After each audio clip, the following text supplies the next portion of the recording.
आप सभी को प्रभु यीशु के नाम में जय मसीह की। हम स्वागत करते हैं आपका प्रतिदिन के वचन में। और आज का वचन जो हमारे लिए लिया गया है वो मत्ती रचित सुसमाचार की पुस्तक उसका 6 अध्याय उसके 24 वचन से है, जहाँ पर इस प्रकार से लिखा हुआ है, कोई मनुष्य दो स्वामियों की सेवा नहीं कर सकता, क्योंकि वह एक से बैर और दूसरे से प्रेम रखेगा।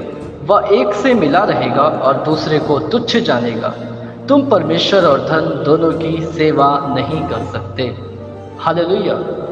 मेरे प्रियो, परमेश्वर का वचन पवित्र शास्त्र से आज आपसे और मुझसे दो स्वामी और उसके एक सेवक के बारे में बात करना चाहता है।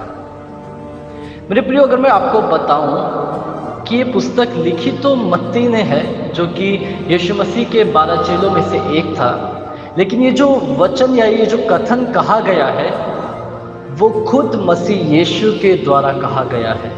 ऐसा नहीं कि पवित्र आत्मा के द्वारा किसी और के पास ये वचन आया और उसने अपनी पुस्तक में लिखा, परंतु ये वचन खुद मसीह यीशु, परमेश्वर का इकलौता पुत्र मसीह यीशु के द्वारा उसके पहाड़ी उपदेशों में लोगों की बड़ी भीड़ के सामने वह ये वचन को बोलता है कि कोई एक व्यक्ति दो स्वामियों की सेवा नहीं कर सकता। हालेलुया।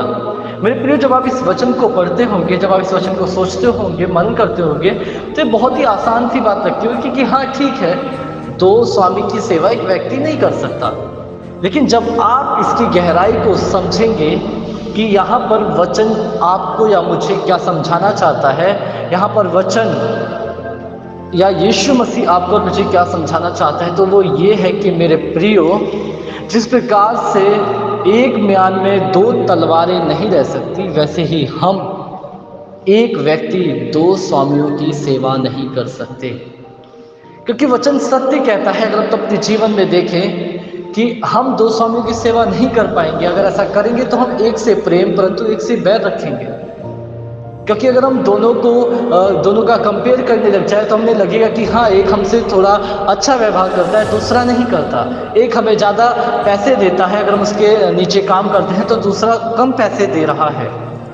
हम ये चीज़ें कंपेयर करने लग जाएंगे मेरे प्रियो, और इससे पता चलेगा कि आप दो स्वामियों की सेवा नहीं कर सकते। मेरे प्रियो, इस उदाहरण को यीशु मसीह ने समझाते हुए आखिरी में बोला है कि तुम परमेश्वर और धन दोनों की सेवा नहीं कर सकते। मेरे प्रियो, कई बार हमारा जीवन इसी में गुजरता है कि हम परमेश्वर के पीछे जो चलते हैं, परमेश्वर से उद्धार तो पाते हैं, परमेश्वर की महिमा प्रशंसा तो करते हैं, लेकिन उसके साथ साथ जो धन है, जो पैसा है, हम उसके पीछे भी भागना शुरू कर देते हैं। हम ये सोचते हैं कि कैसे हमें पैसा प्राप्त हो। हम कई बार बहाना बनाना शुरू कर देते हैं। कई बार हम चर्च जाना बंद कर देते हैं कि हाँ, संडे को ओवर टाइम करेंगे तो वो उससे ज़्यादा पैसा मिलेगा। मेरे प्रिय, कई बार हम अपने जीवन में परमेश्वर और धन के महत्व में हम धन को चुनते हैं। लेकिन मेरे प्रियो, परमेश्वर का वचन साफ साफ कहता है कि आप अकेले दो स्वामियों की सेवा नहीं कर सकते। मेरे प्रियो, यहाँ पे सिर्फ धन नहीं, परंतु मैं आपको बताना चाहूँगा कि यहाँ पे आप पाप और परमेश्वर को एक साथ नहीं रख सकते, क्योंकि परमेश्वर इससे घृणा करता है। हालेलुया। मेरे प्रियो, अगर आप पापी मनुष्य हैं तो आप कैसे कह सकते हैं कि हे परमेश्वर मुझ में समा जा, हे पवित्र आत्मा मुझ में आ जा, हे पवित्र आत्मा मुझे भर दे, हे पवित्र आत्मा मुझे आशीष दे। क्योंकि मेरे प्रियो, ये दोनों चीज बहुत ही विपरीत है।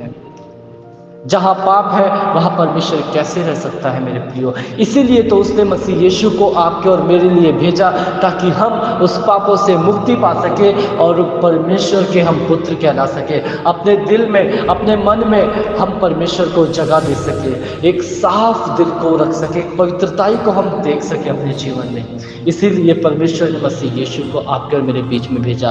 तो क्यों ना मेरे प्रियो, आज इस वचन को समझते हुए हम इस बात को सुनिश्चित कर ले कि हम किसी दो स्वामियों की सेवा ना करते हुए सिर्फ परमेश्वर के पीछे चले। और कितनी अच्छी बात है ये कि वह आपको अपना सेवक नहीं बनाता, वह आपको ये नहीं कहता मेरे लिए ये कर, मेरे लिए वो कर। मेरे प्रिय, नहीं, वह सिर्फ आपका भला चाहता है। वह आपको अपनी संतान के रूप में देखता है मेरे प्रिय। तो क्यों ना हम ऐसे स्वामी को चुने जो हमारा भला चाहता है, जो चाहता है कि हमें अनंत काल का जीवन मिले। हालेलुया। आइए हम प्रार्थना करें। धन्यवाद प्रभु यीशु, धन्यवाद करते सुंदर समय के लिए प्रभु जो आपने हमारे जीवन में दिया। सच में प्रभु तेरा वचन कहता है कि हम दो स्वामियों की सेवा एक साथ नहीं कर सकते। मेरे प्रियो, मेरे प्रभु, हम इस बात को समझने पाए, जो मेरे प्रिय लोग इस वचन को सुन रहे हैं वो इस बात को समझने पाए प्रभु, जो सुनते हैं, मनन करते हैं और इसे पढ़ते हैं प्रभु, इस वचन को प्रभु हृदय की गहराई से समझ कर देखने पाए और कहने पाए कि हाँ, मैं सिर्फ परमेश्वर मसीह यीशु का दास हूँ, मैं पवित्र आत्मा के साथ पढ़ना चाहता हूँ, मैं उसके साथ रहना चाहता हूँ। मैं धन्यवाद करता हूँ, हर एक को आपके हाथ में सौंपते प्रार्थना करता हूँ प्रभु यीशु, पिता उद्धार करता हूँ प्रभु यीशु के नाम से मांगता हूँ, आमीन। हालेलुया। आप सभी को प्रभु यीशु के नाम में जय मसीह की। आपका दिन शुभ हो।